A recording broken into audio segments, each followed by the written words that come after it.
For all the folks who just walked in, audio test, 1, 2, 3. 1, 2, 3. How we sound?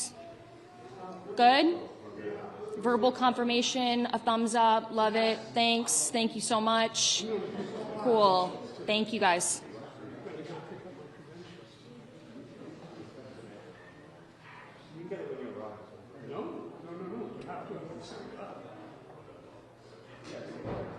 Yeah, if you're signed up. Yeah, I got an email. No, what it does is saves me a line, and I can tell my editor where the positions are. Where you what? Where you at? I don't think you need to. You have to remember two things. One, I'm fucking around about these things. Waiting for no, I'm not. Yeah, I should have. No, you can look it up and see it tomorrow. You're right. I just. You guys start the moment. Do you guys have a chair? Just any? Okay, yeah. Like, no, I mean, this chair over here.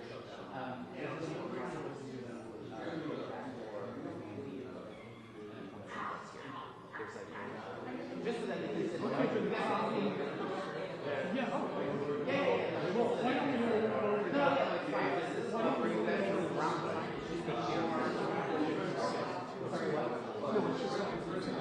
yeah. I make that in this. Yeah. Because it'd be nice to have a block. Yeah. I'm not staying here. So you're saying the first grade? Yes.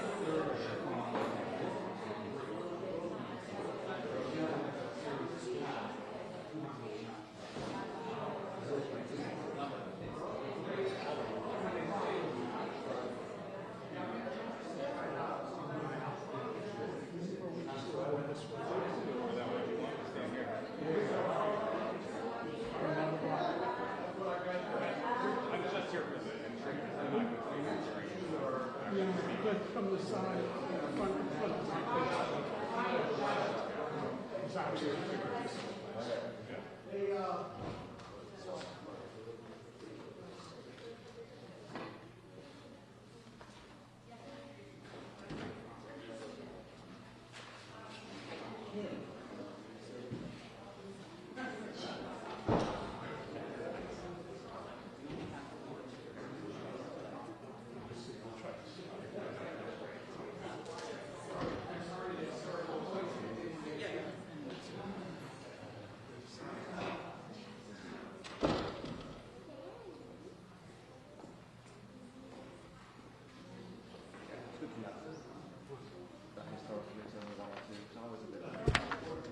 Oh, no. Yeah, because usually it's not it's really I only saw pictures of that too. That's amazing.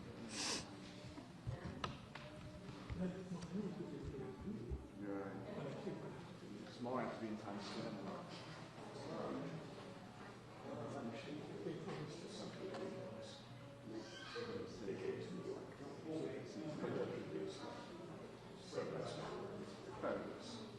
I mean, you got if it's important, I don't know that it is.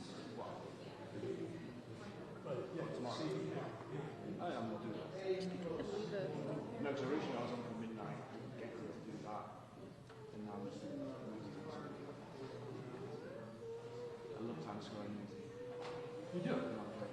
That's fine. I agreed to work. That proves you're not from New York. I agreed to work because I thought I'd be doing that, and now I'm doing. I truly hate it. No, I don't. I do not like it. I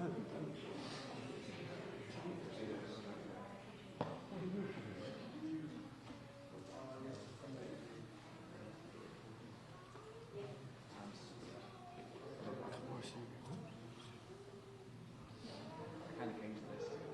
Feel the water in any way of maybe.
midnight, but I was on for the midnight thing, but now we don't. That's just like, we don't.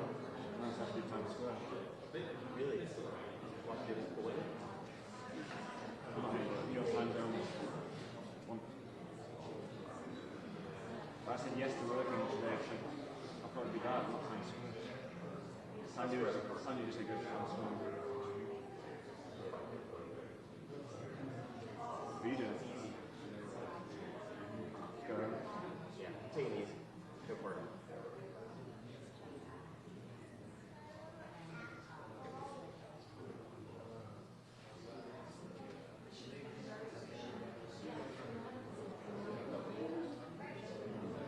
Going out tomorrow. I'm going out in a second. What? I'm going out in a second. Why? Some gig.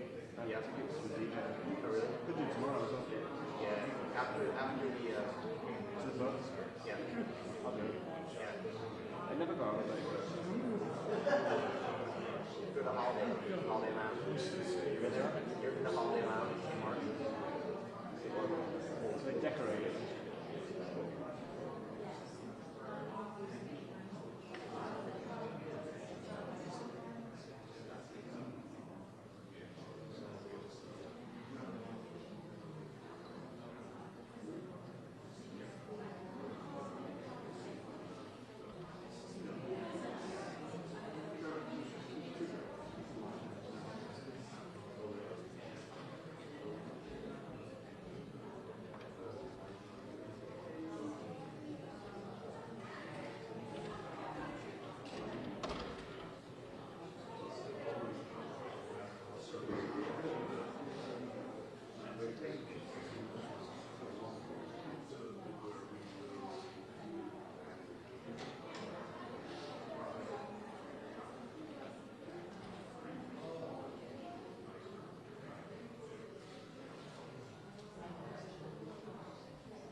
It's all in the house.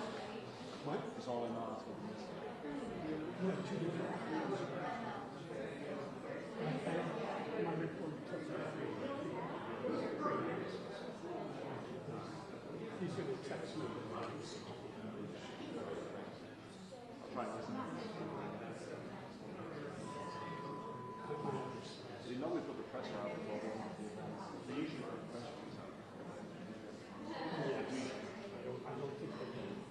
This is a total emotion. I don't think people experience this. They have everybody putting such times. You know, not people report like tomorrow. Pretty good at this very spot. Oh, it's the same. I was sure you have to do it. Yeah, that's very true. That's why I'm going to get the passes now. It's a minute 50 a month. It's crazy. And you'll let people in the present.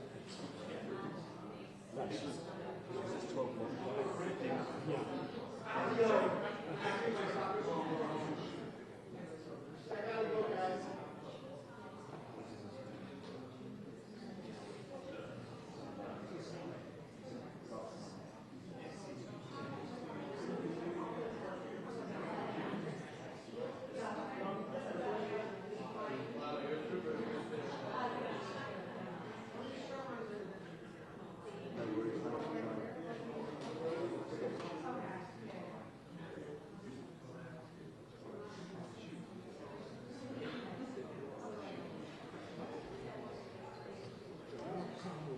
Pretty sweet, but trick discussion. It's been nice to Depends on many people there.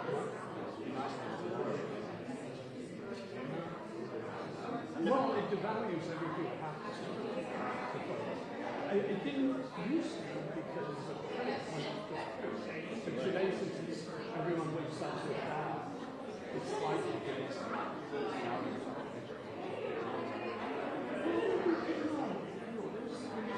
you'll have to all morning. 13 hours is 2 hours.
You go tomorrow?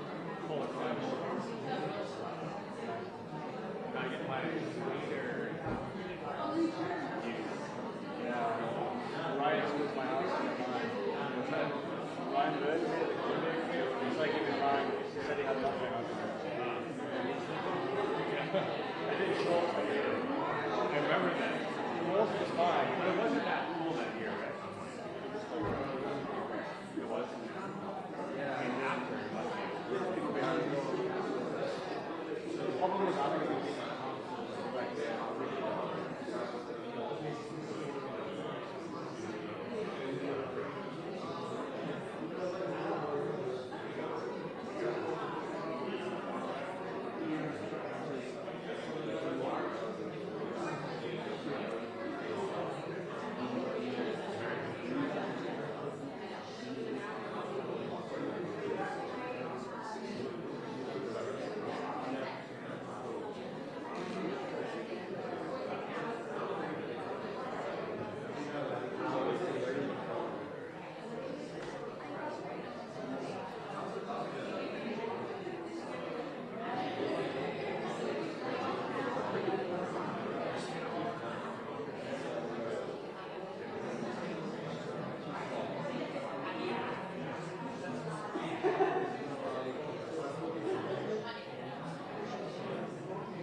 Anyone late?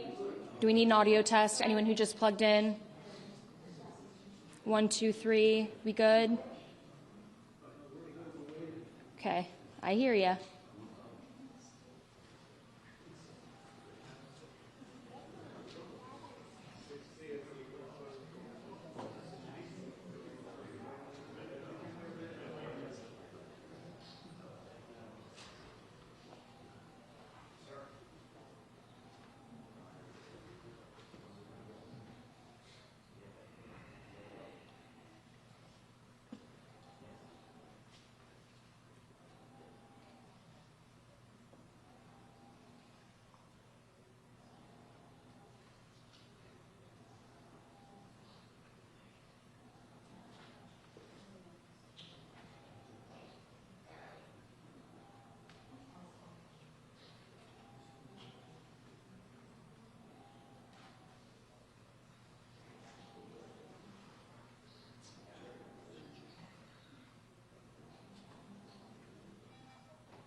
I'm not gonna know. I'm going down there. I'm going here.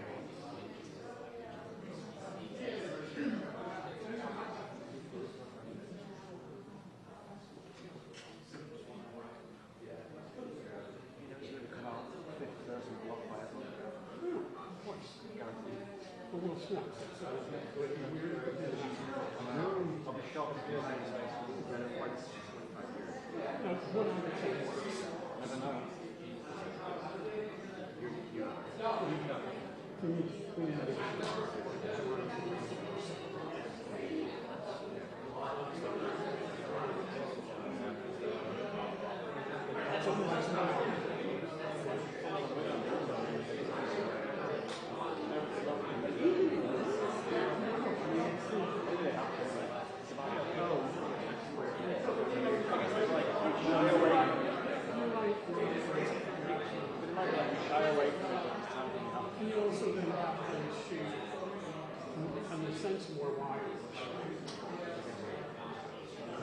Put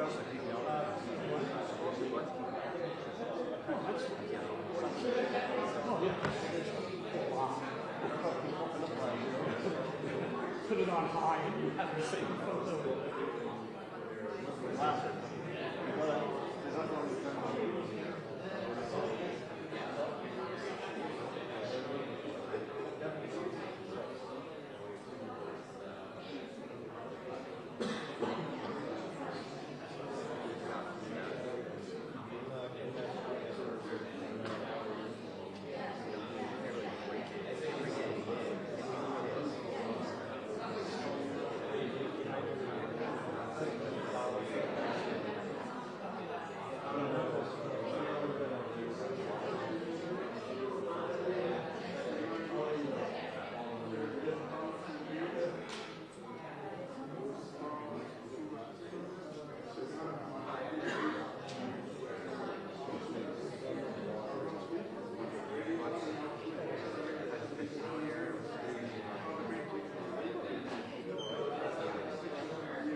That's the one that's going to finally do it.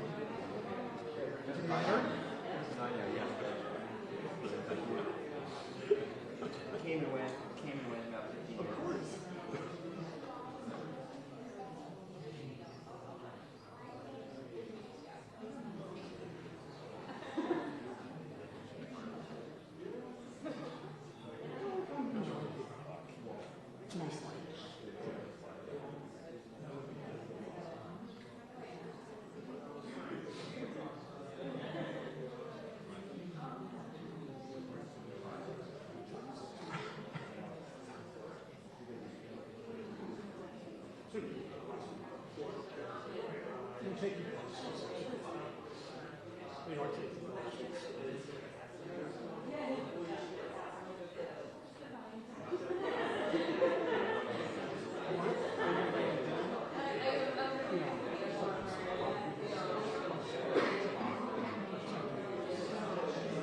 Good to go? Okay. Good afternoon, everyone. Afternoon. Let me know when your shot's good. Okay, here we go. Tomorrow, I will swear an oath and become the mayor of New York City. A new future feels very near indeed. But for too many New Yorkers who come into daily contact with our public school system, be it parents, children, educators alike, the future is not something that they often look towards with hope and optimism. When many parents think of the future, they think of literacy rates that, while improving, still show that nearly 45% of children in grades 3 through 8 are not reading proficiently. They think, too, of a public school system that ranks among the most segregated in our nation, where children from different backgrounds do not learn alongside one another, and too many children don't receive the same opportunities. For over 900,000 children learning in our public schools, when they think of the future, they think of classrooms so crowded that they cannot get the attention of their teacher and facilities that have long needed improvement. And for educators, when they think of the future, they think of how many of their students don't have a home to return to at the end of the day or a bed to lay their head in. How hard it is to afford a dignified life in this city on a teacher's salary, and how many of their colleagues have had to move on to another job. The future need not be something that we dread. It can be something we rewrite together so that the children of our city, the future of our city, receive opportunities far greater than those who came before them. I am proud today to appoint Kamar Samuels as New York's next schools chancellor, because this moment demands a new generation of leadership that both understands our school system and has a transformative vision on how to remake it. Kamar is that leader. He has deep experience serving at every level of our public school system across our city. He began as a teacher in the classroom in the Bronx before becoming a principal, and has since served as a deputy superintendent of School District 23 in Brooklyn and superintendent of both District 3 in Manhattan and District 13 in Brooklyn. More impressive, however, than his resume are the results he has achieved in these roles, delivering millions of dollars to integrate city schools and transitioning to new curricula that increased literacy rates by 5% in a single year. I chose Kamar for this impactful role, one which shapes the lives of nearly 1 million children each year, oversees more students than any other chancellor in the nation, and manages over 135,000 employees, because of his expansive vision of possibility for the future, and because he will lead with two qualities too rare in public service: transparency and accountability. They are the same qualities I seek to lead with from City Hall. With the appointment of Kamar, I want to acknowledge I have been skeptical of mayoral control in the past, even at times going as far as wanting to end the system entirely. This came from a deep frustration with the outcomes we see, and a firm belief that our parents, our teachers, and most of all, our students deserve better, that excellence in government means an excellent public school system. As with every policy position I take, my focus is on outcomes. So though I have held concerns about mayoral control, I also acknowledge that New Yorkers need to know where the buck stops. With me. They need to know to whom they should address their concerns and their fears. They need to have a firm voice in City Hall that they can count on to not only listen, but to also act accordingly. My approach to mayoral control will ensure that community involvement is not ceremonial or procedural, but tangible and actionable. I will work alongside Kamar to engage parents, teachers, and students in decision-making. We will pursue an aggressive democratization agenda to make sure the entire system has a voice. For one, our administration will improve the parent coordinator role to be a meaningful organizer of parents, rather than an administrative coordinator reporting to a principal. We want to restructure how meetings are run so that working parents can actually attend them.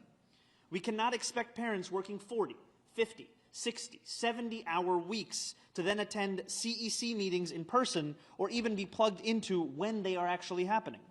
We need to improve the awareness, the accessibility, and the scale of responsibility of SLT and CEC meetings. These are plans Kamar and I have spoken about, and we are very excited about what an improved approach to mayoral control can deliver for our public schools. The goal here remains the same.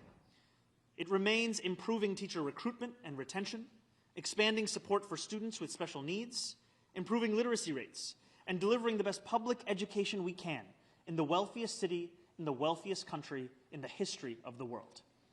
We hold these ambitious goals together to provide more resources and services to the more than 154,000 homeless students in our city, to hire thousands more teachers, and to make our school system as great as the children it is fortunate to educate.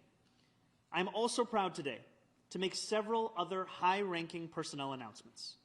Julia Curson will serve as City Hall's Deputy Mayor for Operations, an office, we can also, yeah, an office where she has served before, overseeing many of the systems that New Yorkers rely on each day.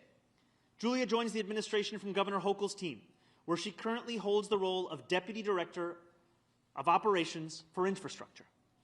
Her work has been felt across our state and throughout our city in ways big and small, including the Kips Bay Science Park and Research Center, which will generate an incredible $25 billion and 15,000 jobs and economic impact for New Yorkers. She also has managed the delivery of the largest infrastructure project in the country, the Hudson Tunnel Project, which is creating 95,000 jobs and generating close to $20 billion in economic activity. Her purview will be vast, from our parks to our sanitation infrastructure to ensuring that phones are silenced, to our environmental protection efforts, to emergency management and the fire department. Julia will lead a complex network of city services attended to by hundreds of thousands of the most capable people in city government. As part of her role, she will oversee the Mayor's Office of Climate and Environmental Justice, where she will work alongside both myself and incoming Chief Climate Officer Louise Young to tackle the climate crisis. Louise has served in that same role for Controller Brad Lander as Director of Resiliency for the Department of Transportation and as the Policy Director during my general election campaign. Her dedication can be seen in her thoroughness. I am also honored to announce Ahmed Tigani as the Commissioner of the Department of Buildings, where he will protect New Yorkers who work, live, and congregate across our city. He has extensive experience in the DOB, including a past role as Chief of Staff, and currently serves as Acting Commissioner of the Department of Housing, Prevention, and Development.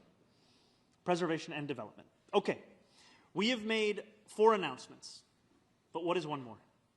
Last but most certainly not least, I am delighted to share that Emmy Liss will be joining our administration as Executive Director for the Office of Child Care, where she will lead our efforts to build the high-quality early childhood education system that New Yorkers deserve.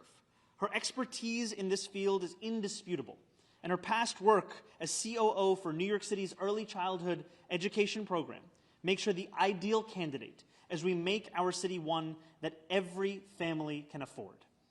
There are 5 New Yorkers standing alongside me with very different responsibilities and unique portfolios, but they share 2 things in common: a commitment to delivering a better future for those who call the city home, and to leading from City Hall with an unwavering commitment to excellence. I am grateful to them for serving this city that they each love so deeply, and I am eager for New Yorkers to experience the positive impact of their remarkable leadership. Thank you. It is now my sincere privilege to introduce your next school's chancellor, Kumar Samuels.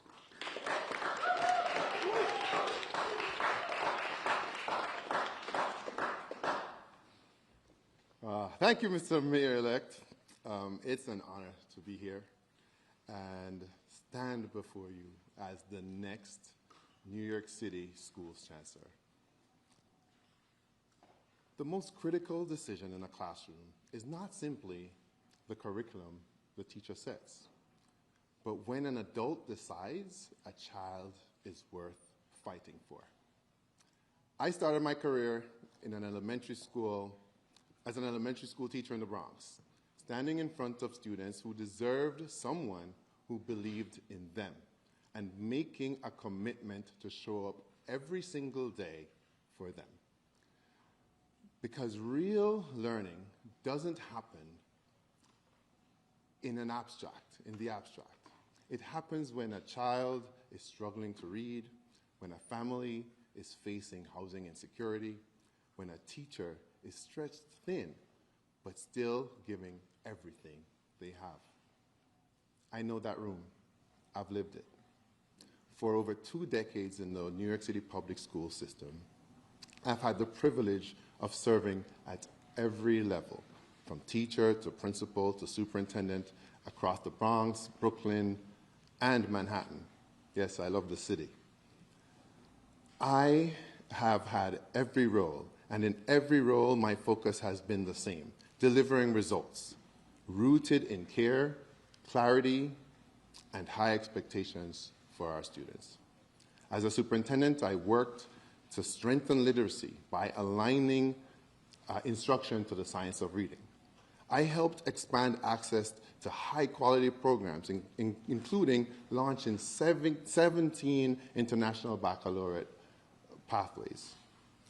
And I worked with communities to secure more than $10 million to advance school integration, because equity is not an abstract idea, it's a set of choices we make together in policy and practice. But what matters is not just what we do, it's how we do it. By listening to educators, by respecting families, by seeing students not just as data points, but as whole people with enormous potential. I am deeply honored to serve as the next Chancellor of the New York City Public Schools, together with the Mayor-elect, my man, Mr. Mamdani. We will fully fund public schools. We will invest in recruiting and retaining educators, especially in special education, bilingual education, math, and science. So every child has a teacher qualified and supported. And we will confront one of the deepest crises facing our students: homelessness. With more than 150,000 students experiencing homelessness, we will expand Every Child and Every Family is Known, because children cannot focus on learning if their basic needs aren't being met. A great city is measured not by how well it takes care of its children. And a great school system starts with leadership that knows the work from inside out. As a parent of 2 public school children myself, I believe deeply in what our kids can achieve. And together, we will make sure that every classroom in New York City is a place where learning is happening and is joyful, and teachers are supported, and students can imagine a future that is as big as this city itself. Together, we will write the next chapter of the New York City public school education, and one where our children receive every ounce of attention that they deserve. Thank you. Thank you very much.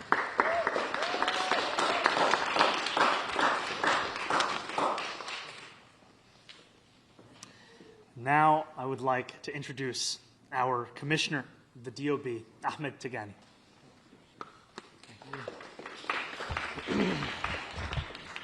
Thank you and good afternoon. I am humbled and I am honored for this opportunity to lead one of the most complex and influential building regulatory agencies in the country as the incoming Commissioner of DOB. Every year, DOB oversees tens of thousands of construction sites, processes thousands of permits each week, and manages a wide range of responsibilities for New York City's critical construction sector. But these are not just stats on a page.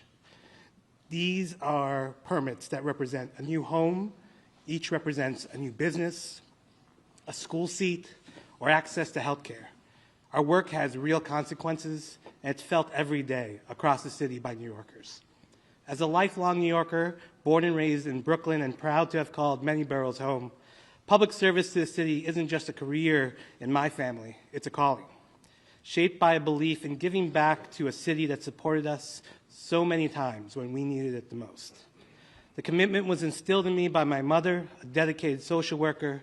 It's shared by my sister, who fights daily for equity and inclusivity.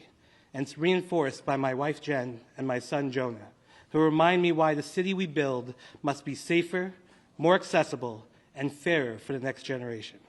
So thank you so much, Mayor-elect, for this opportunity to continue to serve. Thank you to my colleagues at HPD for 5 years of wins for New Yorkers, to Commissioner Otto for his steady leadership over these past years, and to the incredible team at DOB who I look forward to rejoining soon. The mayor-elect's charge was clear: protect lives, enable growth, and build a greener city, urgently, with high standards, and with accountability at every step, so every New Yorker can trust the results. With those as our North Stars, I think I join my colleagues up here when I say we look forward to getting to work.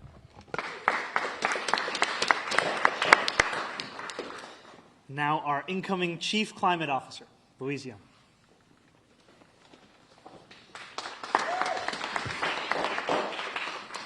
Thank you to Mayor-elect Mamdani for this great honor. It is a privilege to serve as New York City's Chief Climate Officer. I'm a lifelong public servant, and for the last decade, I have been so honored to work with New Yorkers across all 5 boroughs to advance climate justice. The very first job I was hired to do was on coastal protection for Lower Manhattan after Hurricane Sandy. I've also worked on greening our housing and building community solar so that anyone, including renters, can access clean energy. In a city where we overcome any challenge with creativity and an ethos to showing up for our neighbors, tackling the existential threat of climate change offers us the chance to dramatically reimagine what's possible and what our future can look like. The opportunity to transform our neighborhoods to be more resilient, to put environmental justice communities front and center in building our climate solutions, the opportunity to invest in and maintain the infrastructure that keeps us safe as an act of love for future generations to come. I see this work not only about tending to our environment, but also as tending to every New Yorker. My vision of our climate future includes and especially centers the most forgotten in our city, who are often the first to feel the brunt of climate disasters.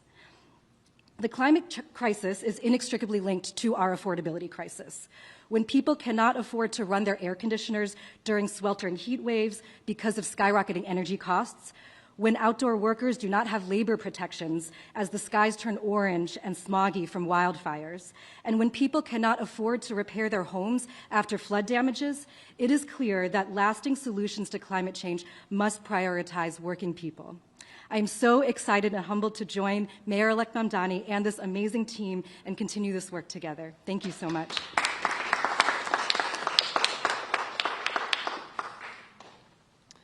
And now our incoming Executive Director of the Office of Child Care, Emmy Liss.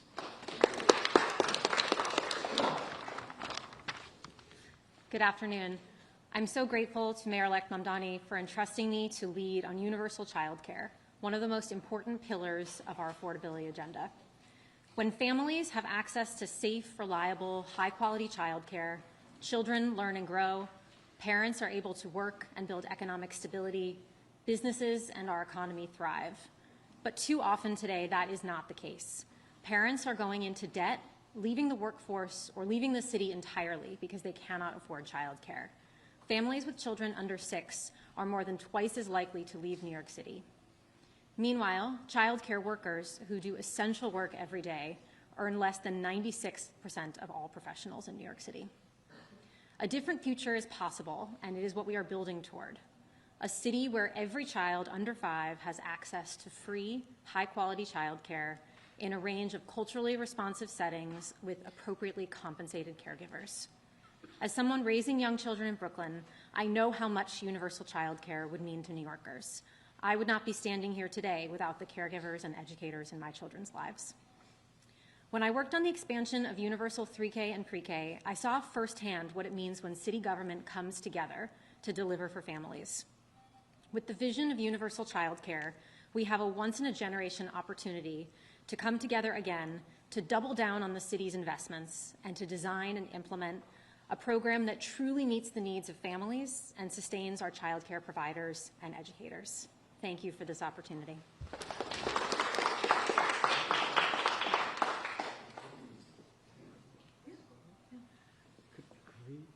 Would you want to come in?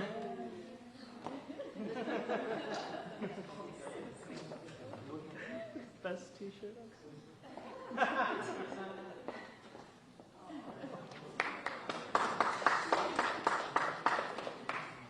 just want everyone to see this incredible t-shirt that our young man is wearing.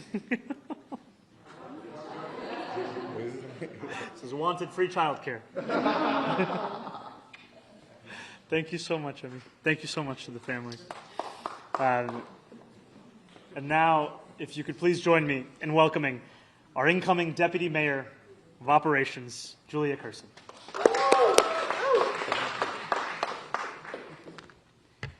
Thank you so much, Mayor-elect. I'm incredibly honored to be asked to serve in this administration. Your election really resonated with me, as it did with so many New Yorkers, in a way I didn't expect. Having spent the last year managing senseless uncertainty from Washington, D.C., your election reminded me, maybe even reminded the world, that government is supposed to work for the people. New York City hired you to bring them a New York that works for them, a New York that is for everyone and anyone. Now it's our job to deliver on that promise. I have spent the last 20 years delivering priority programs big and small, programs that were often met with skepticism. But I've also learned that with political will, vision, and creativity, nothing is impossible. The Deputy Mayor for Operations role is a big one, a portfolio of agencies that provide services that touch almost every aspect of daily life, services that, when done well, are often invisible. There should be a park nearby, open, safe, and clean, for when your kids have too much energy and you just have to get them out of the house. You should be able to walk, bike, drive, or take transit safely. When it rains or snows, the streets and sidewalks should be clear. Clean, safe drinking water should run from every faucet. And our public spaces should be places for community, where we can get to know our neighbors or take in the sounds of the city. It takes hundreds of thousands of people and dozens of agencies to deliver these services seamlessly. As my uncle used to say when we drove past a new stoplight in his town, do you know how many meetings it took to put up that stoplight? Yes, it takes a lot of meetings, thinking, and planning to get things done right. But we have to move with a sense of urgency. New Yorkers cannot afford to wait for the services they rely on. I do want to take a quick second to thank some folks. I've had the pleasure of being mentored by some incredibly impressive women: Catherine Garcia, Jackie Bray, Alicia Glenn, Mira Joshi, Marie-Therese Dominguez, and Joanne Papageorgis. I have so enjoyed learning from all of them. Also, my mother and father, who raised me with a commitment to public service and made me believe I could do anything. My children, whom I love very much, and who love me even when I forget to send them to school with a crazy hat on Crazy Hat Day. And my husband, who makes me laugh every day. Thank you all. Now let's get to work.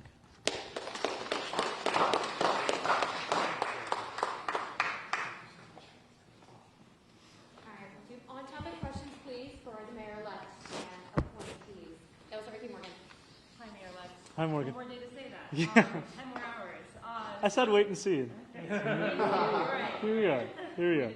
Yes. Just hoping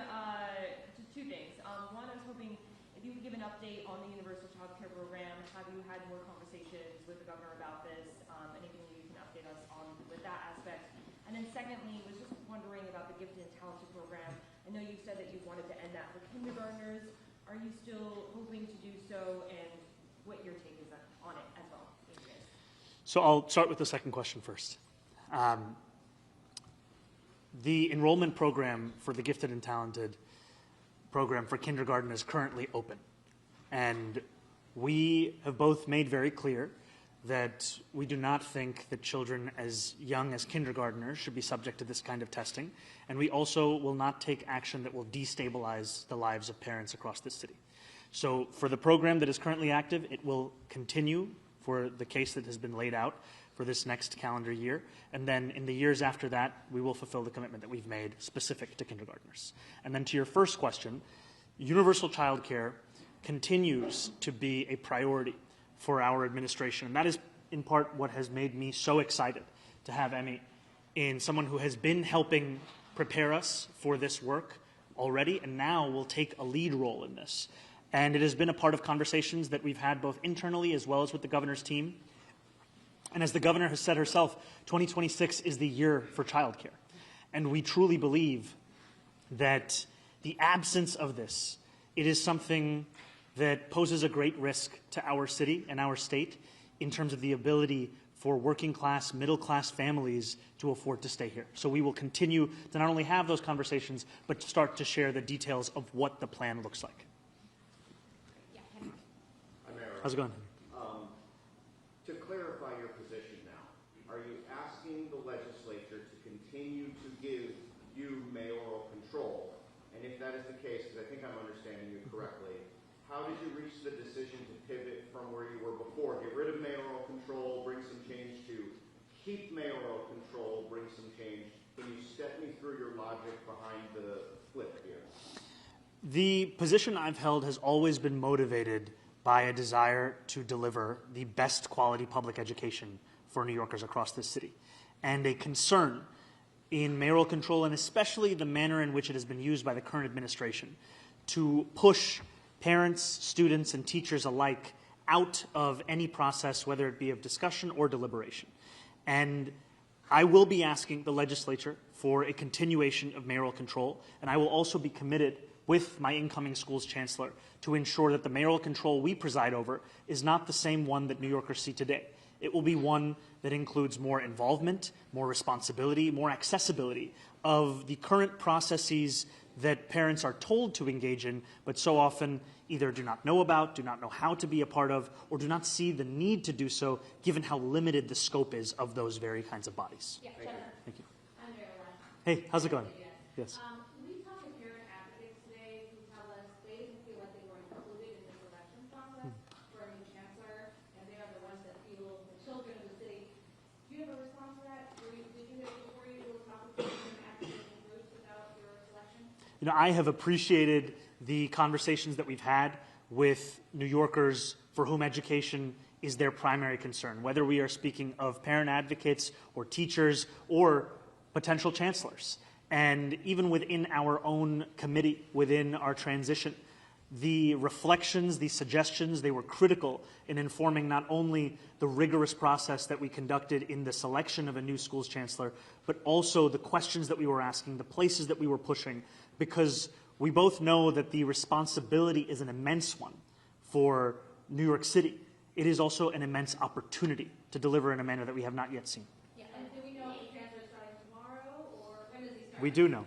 The chancellor is going to be starting tomorrow, and I am also grateful that the current chancellor has agreed to stay on for an additional month to help with that transition so that no parent has to worry about the stability of the education system in our city. What was the reason? I'm sorry, we're first, and then first. Go ahead.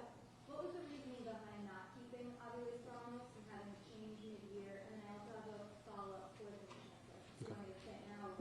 Why not say it now? Everybody's doing the two questions at once today. On the class size mandates, you've been focused on integration. What can we look forward to over the next year when more schools close? And also, you know, the city's already far behind its deadline.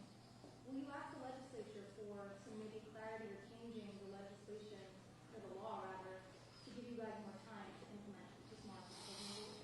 I'm starting to regret having taken the second question as well. No, go on. We'll start with the second one first.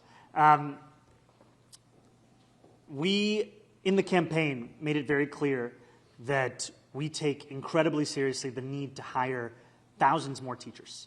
And we put forward a proposal of community to classroom, of how we would create new pathways for graduating high school seniors as well as for those who are looking to change career tracks midway through their professional life.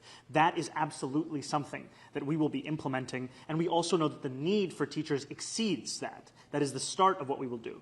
And we are committed to implementing the class size mandate. It is something that I was proud to be a part of in Albany. And when we return to Albany for this upcoming legislative session, we will also make clear the kind of support that's necessary for the full implementation of that. Because as the Chancellor said, and as I also remarked upon, we cannot have it any longer that children are fighting for the attention of a teacher that has no means by which they can actually address all of the many kids in their own classroom. We have to set teachers up for excellence if we want to demand excellence of them.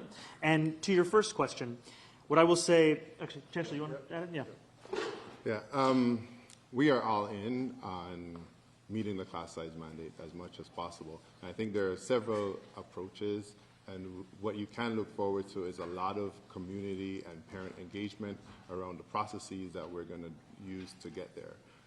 But we are all committed to that. And then to your first question, I'm incredibly appreciative of Chancellor Aviles Ramos's work and the conversations that we had over the course of this interview process, the manner in which she committed herself to it, and the candor and the good faith that she engaged with all of it. And I am also excited by what our incoming Chancellor presents in terms of a vision, in terms of a set of proposals, and in terms of the partnership that we are going to build to deliver for children across the city. Okay, I have time for one or two more, so Christopher, we keep it quick. Can we keep it to one, just Yeah. a little time?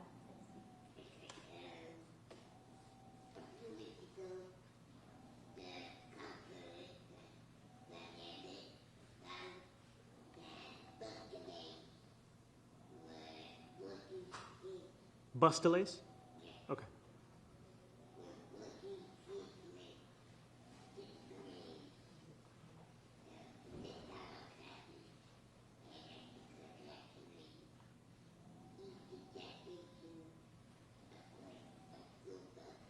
Zohran.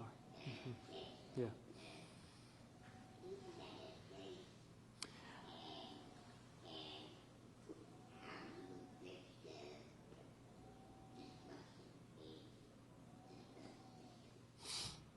You know, I take very seriously that report, those findings, and I think you'll find in the Chancellor's remarks as well as in my own that the quality of education and experience that we deliver for disabled children across the city has to be a priority.